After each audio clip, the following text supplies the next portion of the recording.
All right. So, Cindy, thank you for joining us from Zoo Atlanta. We're excited to hear about your opportunities. So, yeah, take it away. Sure, yeah. Hey guys, I'm Sydney.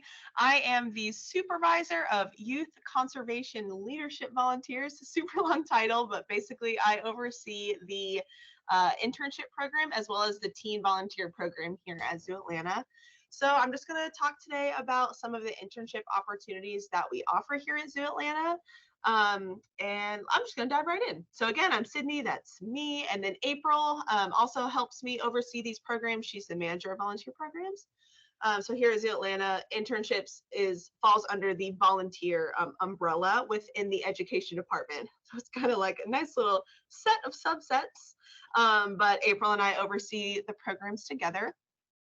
Um, as I said, the internship program does fall under the volunteer umbrella here at Zoo Atlanta, and our internships are unpaid currently. Trying to work on some creative solutions to kind of moving the needle on that as much as we can. But for right now, our internships are on a voluntary basis and are unpaid. We offer internships 3 semesters per year. So we have spring, summer, and fall. I might have a slide with the dates later, but spring is typically beginning of January through the end of April. Then we offer 2 summer sessions as well. So you can start the summer term either early May or late May, and then that will run until late June or late July. Or I'm sorry, late July or late August. And then we have fall, which runs from late August through late December. So lots of opportunities. We're pretty flexible as well on dates, depending on what's going on with your school timing and things like that. There is a link here. I can maybe try to put it in the chat or something, or have Heather share it with you all. But we have a website, a link to our website, and that has kind of a sub website that has a list of all of the internships that we offer each semester, as well as their full descriptions of each internship. So we have 10 departments available to intern in. They are non-animal as well as animal internships. So a lot of people think when you're interning with Zoo Atlanta that your only opportunity is to like do zookeeper duties, and that's not the case. We offer a couple of non-animal internships as well. Those would be non-animal areas would be marketing. We have nonprofit slash advancement, so helping with like fundraising and donor relations, things like that. We take an intern in that department. And then we take interns in our education department as well. So we have 2 subsets of that internship. One is a public programs intern, so helping with on-grounds interpretation and engaging our guests in some of our education incentives. And then we have an interpretive resources education intern. It's a little bit more behind the scenes, kind of working on creating that education content that we're sharing with our guests out on grounds. They work closely together, of course, but yeah, lots of opportunities in our education department. And sometimes we're working on bringing this back, but we also have a guest experience internship. So it's not being offered right now, but if it's something you're interested in, definitely something to keep an eye out for. So that is helping kind of with our like hospitality type, like guest relations, things like that within the zoo. So that one's really cool. And then we have a facilities intern as well. So that's assisting with like our maintenance team, which is really cool and unique. And not a lot of places have that, I don't think, but super cool to learn those kinds of skills in this sort of environment. So in terms of animal departments, animal internships are going to have hands-on work experience. So you're working directly alongside the keepers. Most of our internships don't have direct like hands-on care with our animals, with the exception of our ambassador animals department because they do the most handling. But yeah, it's a lot of husbandry tasks and just kind of learning the ins and outs of zookeeping, enrichment training, things like that. So interns will gain hands-on work experience. Like I said, we also offer professional development opportunities with our internships. So I've been working, I'm fairly new to the zoo. I guess I've almost been here about a year already, but it still feels like I'm really new.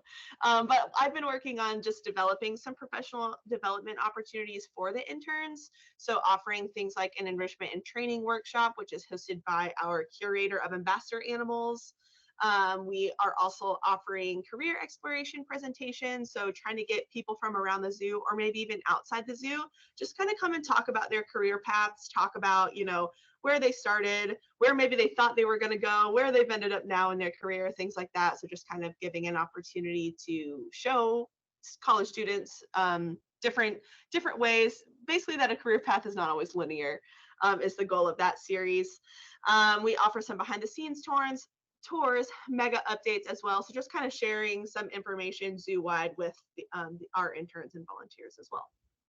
Also, we can write letters of recommendation after your internship.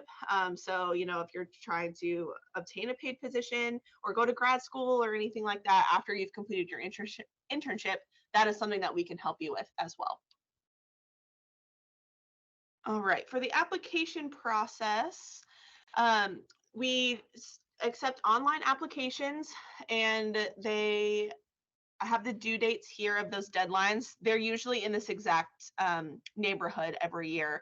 So for the spring, they're due in early November. Summer applications are due late February. Fall are due mid-June. The application is just a link online. It's pretty simple. The application itself, it's just got some demographic information, nothing too crazy, but I do require that you upload your resume and your cover letter to the online application. So you have to have at least those done to submit. And then we also require 2 letters of recommendation as a part of your application. You can upload those to the online application, or you can have the author of the letters email me those letters separately. As long as they're all submitted by the due date, you would still be considered to have a completed application. And yeah, that just kind of tells us, some of your experience. Obviously, this is an entry-level position. All of our internships are, but just to kind of see, like, especially in that cover letter, like what your goals are, where you're looking to go, what can this internship do for you, things like that, just to kind of give the department coordinators an idea of who you are and why we would want to have you on our team as an intern. So just things to think about as you are compiling your application materials. And all of the dates are updated on our website as well. So due dates and everything are going to be on our website. And the deadlines, the application's open. So for example, the summer application is going to close on February 28th. So the fall application is going to open like immediately after that, and it's not due until June. So the time that the applications are open is really wide typically. All right, so after we've received your application, my role as the intern supervisor is to compile everybody's application materials and then send them to the departments that you applied for. So we accept a top 3 department choice on your application. So you are applying for one, but you have 2 backups is basically how that works. So once we receive all the applications, I send them to the department coordinators and they review them. If you're selected for an interview, they will conduct phone interviews with you. And then we will determine selection based on your phone interview. If you're selected for an internship, you must submit a negative TB test or a background check. Background check and a background check, excuse me, it's got to be both. Background checks are for every internship department. TB tests are only going to be for those animal internships. So if you are working in marketing or nonprofit management, things like that, we don't require the TB test. But if you're in any animal areas at any point, we do require the negative TB test. So just some things to keep in mind as you're thinking ahead. So that is basically a summary of our general internship program. I did want to take a few minutes to talk about our preceptorship program, just if I have any like vet students or pre-vet students or anything like that interested in this, I'll kind of click through it fast. But we do offer a preceptorship program and a vet tech student preceptorship as well. So if you are looking to get into vet medicine and you are in your programs for vet tech or veterinary student, we do offer these programs as well. For the vet tech program, to be eligible, you have to be in your final year of an accredited technician program. And the externship must be part of the required curriculum. So a lot of those programs are going to, in order for you to graduate or receive that certification, you have to have completed the internship. So that's where we can come in and help with that. It's a lot shorter. Typically, our intern terms are about 10 to 12 weeks. The preceptorship programs are only about 6 weeks, but they are typically full time and require about 40 hours a week during those periods. And you're working directly with our vet team, which is really amazing. They do really amazing work within the zoo. Dates and durations are flexible, so we don't really do this program on the semester basis. You can just apply for the program, and then we can talk through the dates. It's kind of just depends on the availability of the vet department and based on when you're available to complete the program. For the vet student, it's also pretty similar.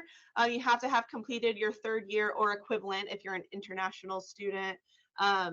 To be eligible for this. It's also about 6 weeks minimum. And then a lot of the vet programs will require that you do some sort of project as a part of this program. So just things to keep in mind. And these are also unpaid as well.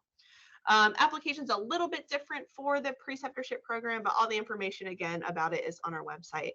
So that is where you're going to get the most up-to-date and accurate descriptions of everything.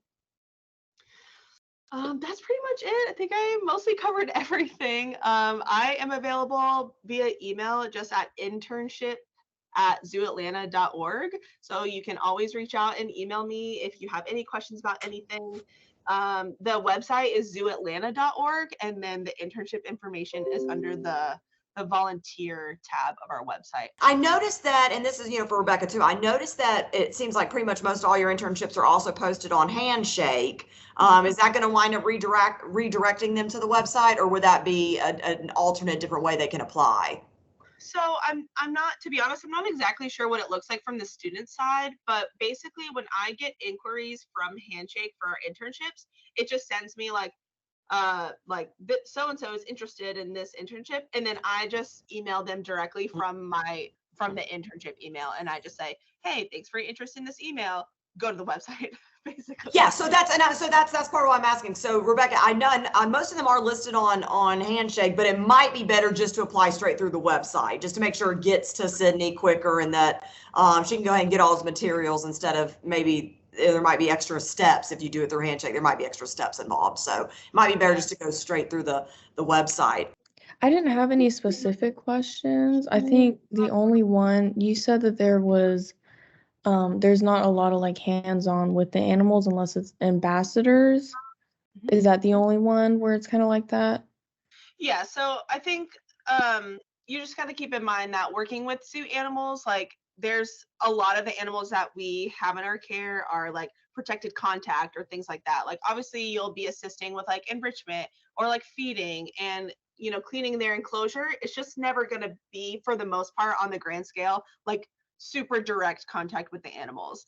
If you're wanting to be like handling animals, that's going to be our ambassador team, because our ambassador animals are like our small mammals, tortoises, reptiles, things like that, where we're taking those animals out on grounds and we're doing informal animal encounters with our guests. Or a subset of the ambassador animals program is Outback Station, which is our petting zoo area. So working hands-on with the goats, sheep, pigs, alpacas, and then as well as our WOW section, which is the World of Wild Theater, and that's where we put on our bird presentations. So we're handling animals in that setting as well. So I know like some people are just like, yeah, I want to like pet the tigers and like pet the pandas and stuff like that. Obviously, there's a lot more to it than that, but those would be animals that would be protected contact, and we wouldn't be incredibly hands-on with those animals. Depends on how you define hands-on, I guess. Okay. Is there like a specific qualification for that compared to the other ones? Good question. Great question. For handling the animals, do you mean? Yeah. Not necessarily. Like I said before, all of our internships are entry level. A lot of them will require or will prefer like juniors or seniors, so upperclassmen. So if you have background, classes in, animal care or zoo related courses or conservation biology and things like that. But in terms of like, you're only going to get accepted if you have this specific experience, we don't have any requirements like that. Okay. Yeah, but they don't, there might be a, just depending on the pool of applicants, you were saying there could be a slight preference for those who might be at the upper level, but those who aren't yet, like if they're a rising senior, but they're not yet, or sorry, a rising junior, I mean, like if they're a sophomore, not yet a junior, they would still technically be qualified to apply for these. Absolutely, yes. And all of the, if there are any specific requirements like that, that's going to be listed in the internship description as well. Like, I do believe that Ambassador Animals is one that does specify like upperclassmen preferred, I think. But again, they just want, not want, but it's easier, it's nice. It's you can kind of start at a higher level when you kind of have that background. Do you know what I mean? So like courses in biology and things like that. Something that helps as well, volunteer work is really stands out on the resume. So anything that you can do to do any educating of the public, really in any setting, but especially about animals, or working with animals, being hands-on with animals in a volunteer setting is always going to make your resume more competitive. And Rebecca, I'll throw out, our office can help you with that. So like if you're wanting to apply, you still got a couple weeks and you kind of want, somebody in our career advising staff to look over your resume, just to kind of make sure it looks like, good, ready for this kind of role right here. You can feel free to email it to myself or somebody in our office, or make an appointment with us too. You can make an appointment through Handshake, but you can also just email it to me. We try to make it convenient for our students who might not be able to have hour-long meetings during the day as easily. So just know that too, Rebecca. We can always review your resume before you apply, to help, make it stand out and have some of those competitive things on there, as she mentioned, if you have some of them to add, to kind of how to add them in there effectively. Yeah, but her question kind of led to a couple of others I had, which was like specific qualifications. Do they need to be a specific classification? Are there GPA requirements of any kind? But seems like what you said is if any of them have it, that might differ between internships, and it would be those, if any have it, it would just be in that posting for that specific internship. Yeah, exactly. And I mean, bare bone requirement is that you're a graduate from high school and that you are either in college or a recent graduate of college. That was the other question I had. That was the other question, because I have, more often than not, I feel like you run across internships where they want you to be, you have to be a current student, upperclassman, but, I've seen more and more where if you're a recent college graduate, even if you're not currently taking classes, but you recently graduated, that would be okay too. So I was going to ask about that. So that's great. All right. Awesome. Yeah. And of course, like it's case by case. We don't have any hard fast rules on that specifically. I had a student recently who he'd been graduated from undergrad for a while, but he's like working in a vet setting and he's trying to get into vet school. So he's kind of in that in between. Of course, like the pandemic kind of hindered his timeline in terms of that, but he was still able to come in and we brought him on as an intern, and now he can have that on his resume to move forward with vet school applications. Awesome. Yeah. And Rebecca, I'll just add, if these ambassador ones that I can tell you might be more interested in, because it's got more of that hands-on roles in there, if it does say preferred, still apply. Yes. Still apply, because you don't know. I mean, I don't want to assume anything, but you don't know what that other pool of applicants. It could be a whole bunch of rising juniors who maybe haven't taken. I mean, it could be kind of even keel as far as the other applicants who've applied. You don't know what that pool looks like. So if you're really interested and have a passion for that, still go ahead and apply. If it only says preferred, that doesn't mean required. Does not mean required. Absolutely. Yeah. Like I said, the only actual requirement that we have is you're at least 18, you're graduated from high school, and you have some sort of educational background. Awesome. Everything else is just dependent on the applicant, and don't underestimate the power of the cover letter. I will say that as well. Yes, I'm very glad you mentioned that, actually. Yeah, and that's something we can help too with, Rebecca. But yeah, I mean, I've told a lot of students this, and Rebecca, she may already be well versed. I'm not trying to put her on the spot too much, but essentially the cover letter is the way that you can personalize your interest. The resume is like, this is a list of my education, my background, my experiences, my skill sets. But yeah, that cover letter is where you can say like, this is why I really want to intern here. This is why I'm really excited about this opportunity. And this is why I think I'd be a good fit. But like, this is why this opportunity excites me, so you can't really do that in a resume. You can't really personalize your interest. That's what the cover letter's for. So yeah, glad you mentioned that. Absolutely. Yeah.